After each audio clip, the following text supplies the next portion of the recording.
Coastal here. So today we're taking out the J-21RB. This is on request. It's a plane I quite like, but I don't play all that often. We're in a Tier 9 battle against some specialized 1092s, although we've got one on our team. Alright, cool. What are we going to do here? Well, I'm still working on a mission where I've got to get some kills while defending, so I do need to defend a sector at some point. But in the meantime, let's go capture some sectors. What is this plane, though? This is pretty unique looking dealio, isn't it? Well, this is a Tier 8 European, as you can tell by the Swedish emblems. This is a European multi-role fighter. You've got a decent amount of air-to-ground rockets here. And it's a very, very maneuverable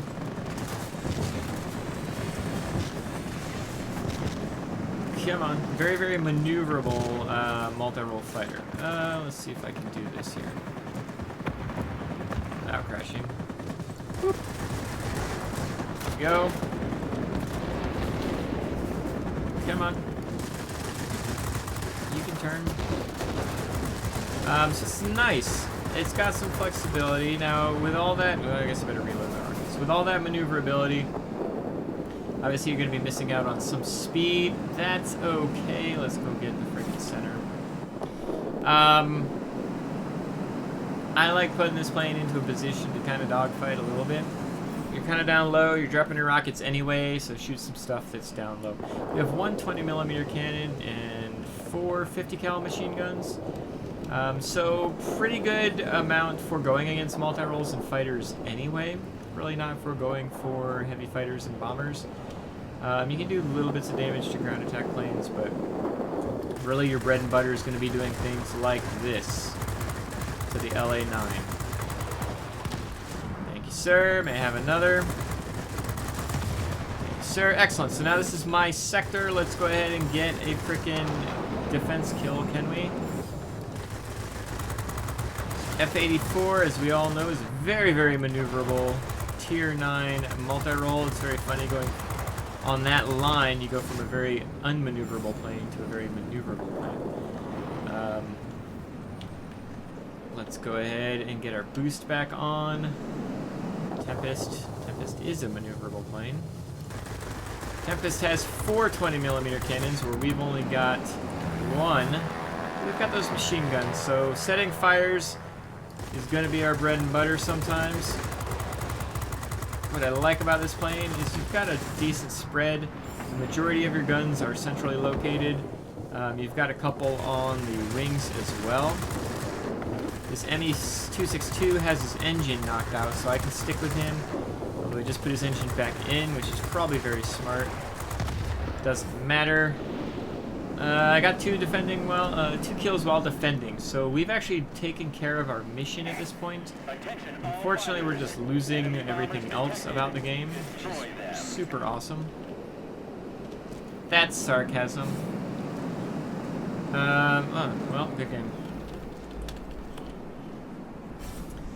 I guess we need to go and attack, huh? Got our rockets back. Rockets reload very, very quickly in this particular game.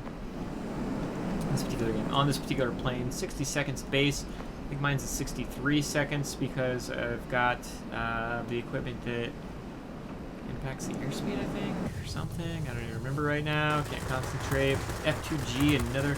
I'm running into a lot of really good Tier 8 multi-rolls. F2G is probably my favorite, definitely my favorite tech tree multi-roll in the game. Just a lot of flexibility with what you can do with that particular plane. Let's go ahead and dive down here. It's our 262 friend. Let's go ahead and maneuver the hell out of the way.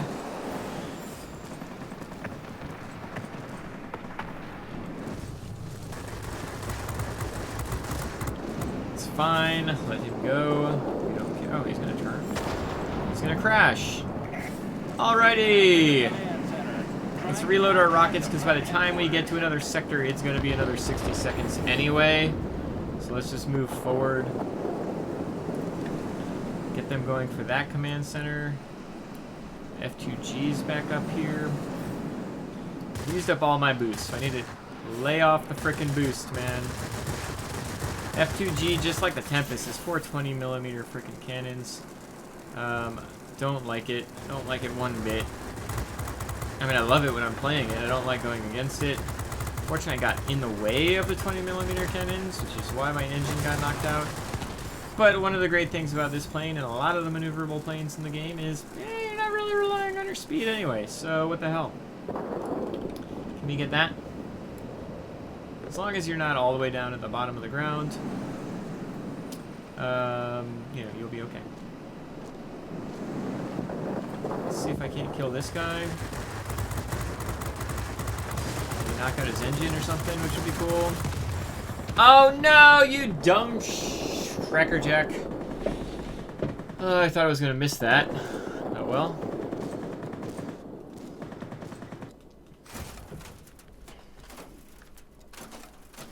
Can we get any? We need an ABC. I was gonna try to defend that sector. Ain't nobody got time for that. So we need to. Where is our frickin'?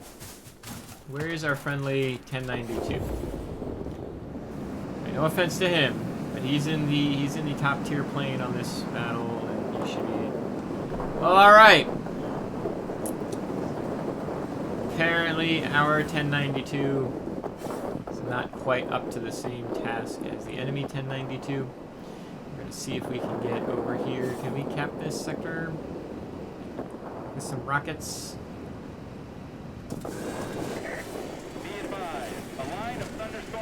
Why not? There we go. Just tossing all my rockets down. I'm gonna reload now. Let's move along.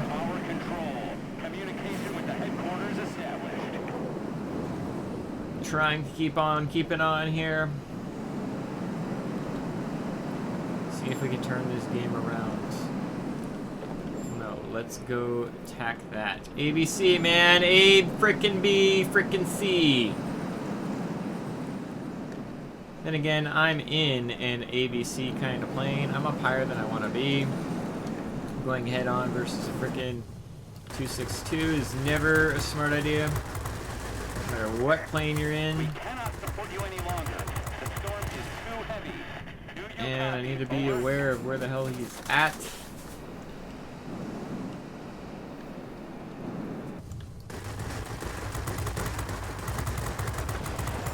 There's also a fighter of some sort over here that I need to be aware of, but I ain't got time for that. Come on, Das Boost and engage in here.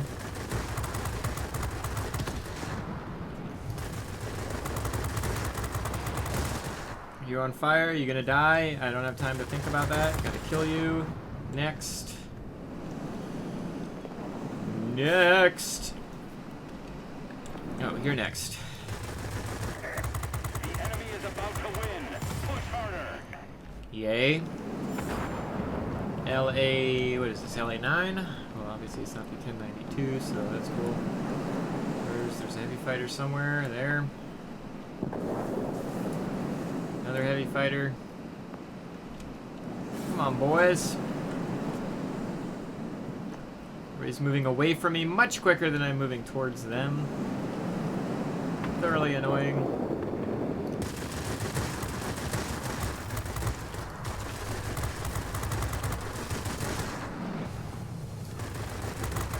Can't get rid of this guy.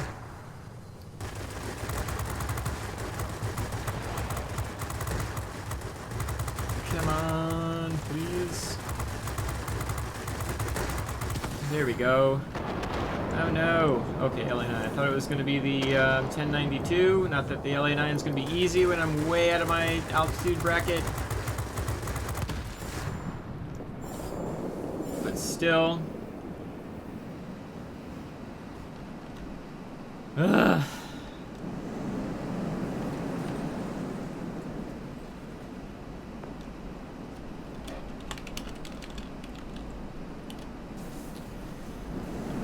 I guess we're gonna try to kill this guy. Oh, now the 1092 is coming at me, bro.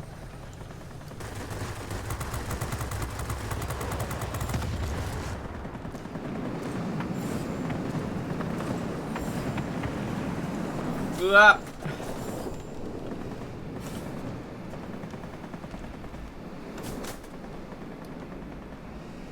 Up. Up. The F7, the old F7. I need it. I need it.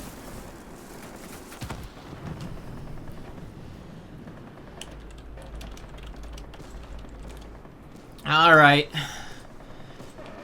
Well, wasn't able to overcome the 1092. Wasn't expecting to either, but it is what it is. I was kind of hoping our 1092 would be able to do a little bit better, but sometimes when you just run into one of those guys that are on a streak, can't really do anything about it. Let's head on back. All right, so we were able to get the mission taken care of that we wanted to get taken care of, which is the whole reason. Second reason I was in this particular battle. 17 kills. Well, I could have gotten a Marseille if we didn't ram into the freaking ground that one time. Oh no, you need a win in a Marseille, right? I don't even remember. Anyway, I think you do need a win for a Marseille. Yeah, but personally did well, right? Can't really ask for much more in that kind of situation in a tier 9 battle.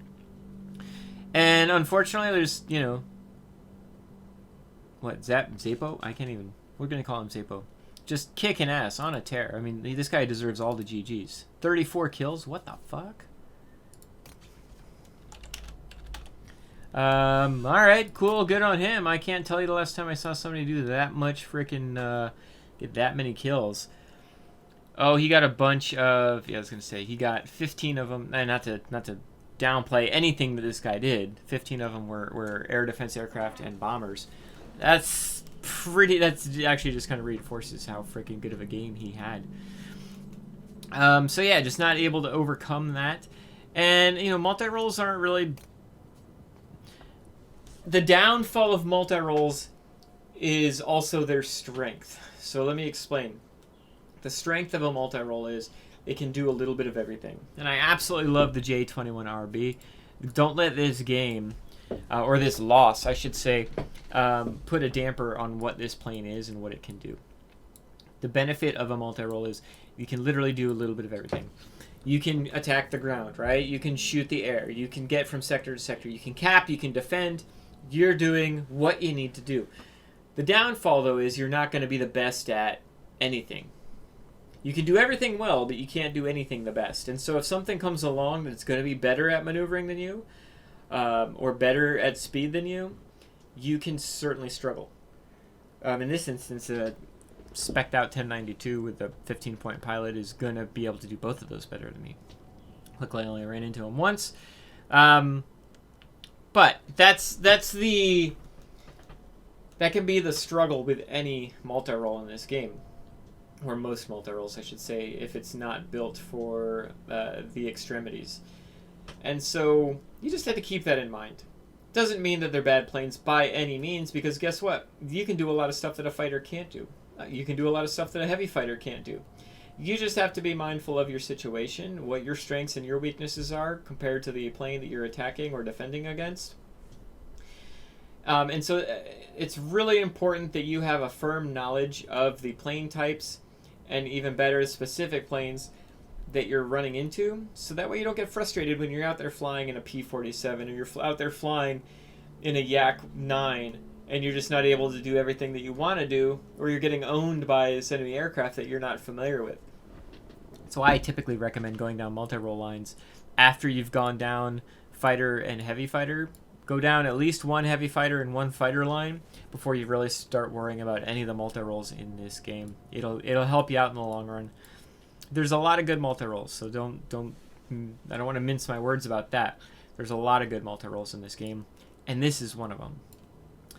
There are some other things I want to talk about with the J21RB. So, this is a European plane, which means, let me see what his response was. So he said he was lucky. I told him I highly doubt that, but if he is lucky, I want his luck. Anyway. I'm sure luck had a little bit to do with it, but you don't luck onto 34 kills, dude. Like, you just can't.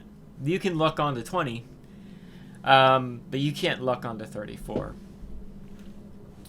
You know, maybe 10 of those were lucky, but still, I don't know. Anyway, my point is, let me get back to the J21RB.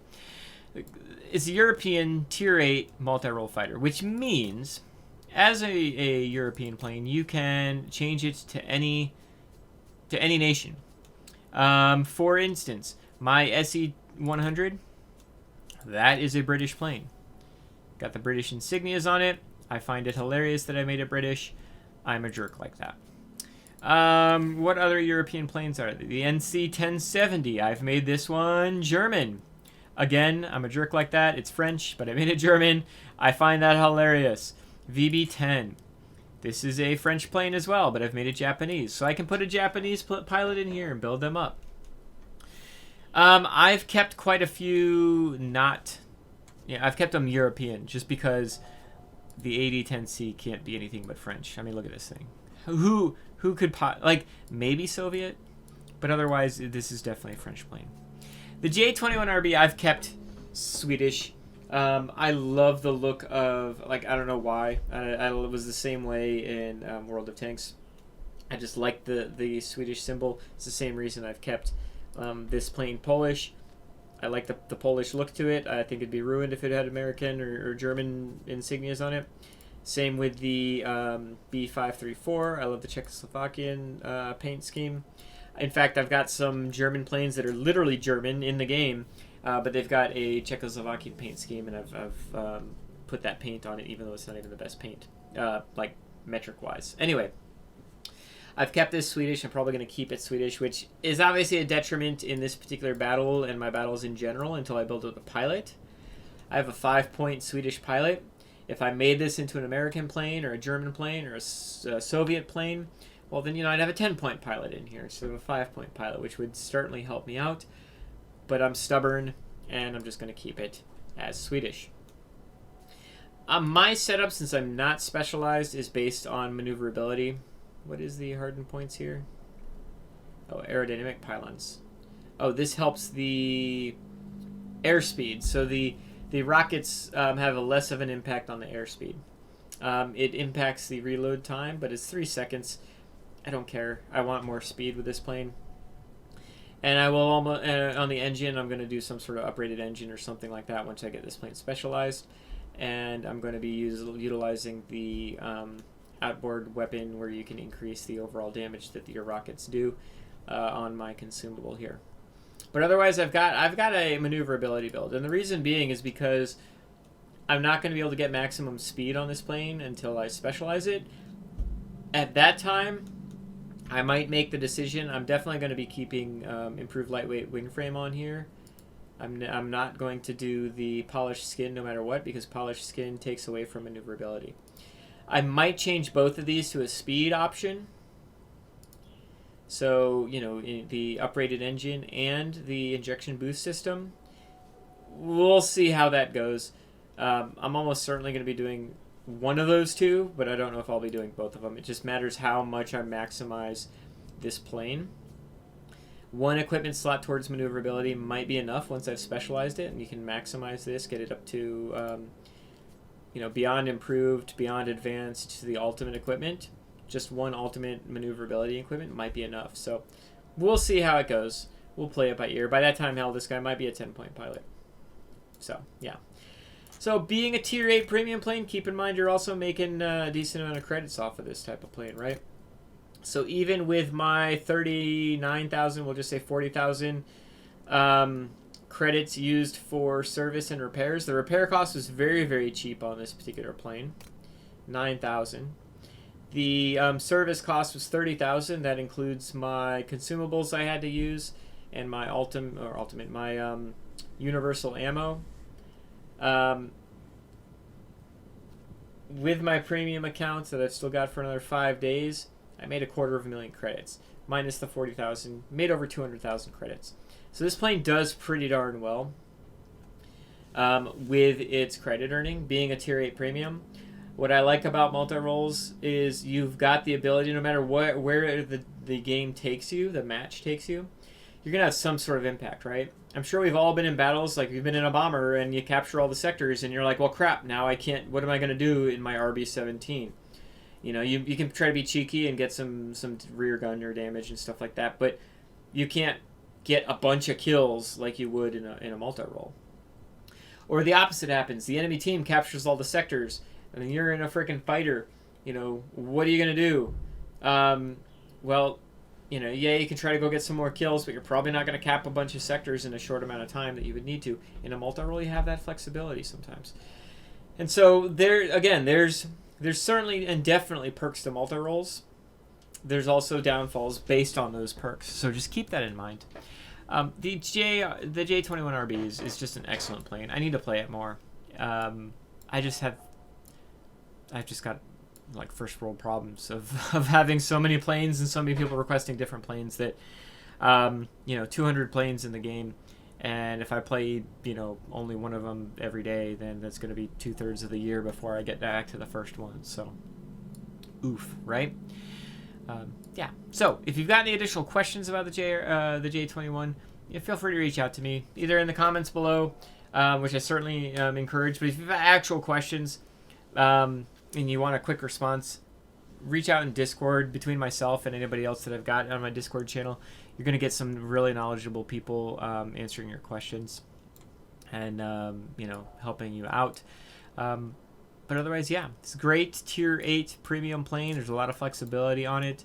And I'm wondering, how many people have gone out and gotten the J21RB? I would suggest if you want to get it, wait until it's on discount, just because unless you're in desperate need of a premium plane, there's no reason to get it today, right? They tend to have discounts on premium planes, even Tier 8 premium planes, at least a couple times a year, as long as you don't mind waiting 6 to 8 months for the next discount time frame. Or they might have some sort of sale, who knows when. So, yeah. Anyway, have a great day, and bye.